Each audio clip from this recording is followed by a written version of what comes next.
အားလုံးပဲမင်္ဂလာပါရှင်ဒီနေ့တော့နွားနို့ခဲအရှိုကြော်နီးလေးဝမျှပေးတော့မှာဖြစ်ပါရဲ့ရှင်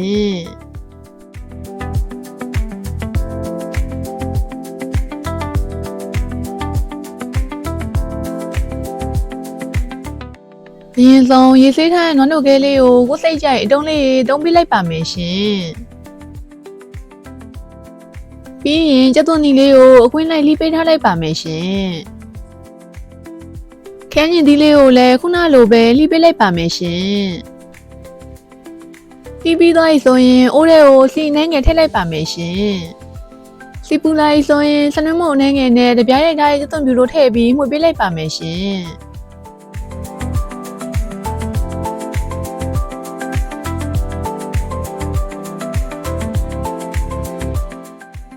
နန်းလေးမွေးလာပြီဆိုရင်နွားနို့ခဲလေးထည့်ပြီးရောင်လေးရေးလာတဲ့အထိကြော်ပေးလိုက်ပါမယ်ရှင်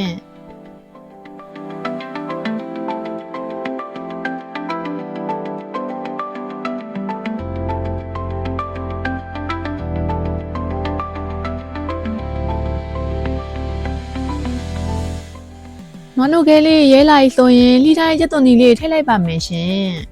ရတာအတွက်တကြားနှဲငယ်ကြက်သားမုံနှဲငယ်နဲ့စားနှဲငယ်ထည့်ပြီးအားလုံးသမသွားအောင်မှုတ်ပေးလိုက်ပါမယ်ရှင်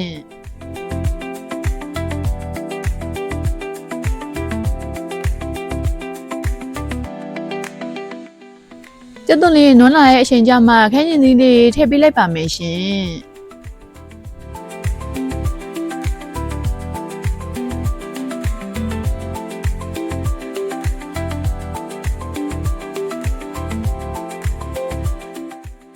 တဲထားလိုက်တာခန်းကျင်သီးလေးလည်းနွမ်းလာပြီဆိုရင်မိဖို့ဘွားရှာလို့ရပါရဲ့ရှင်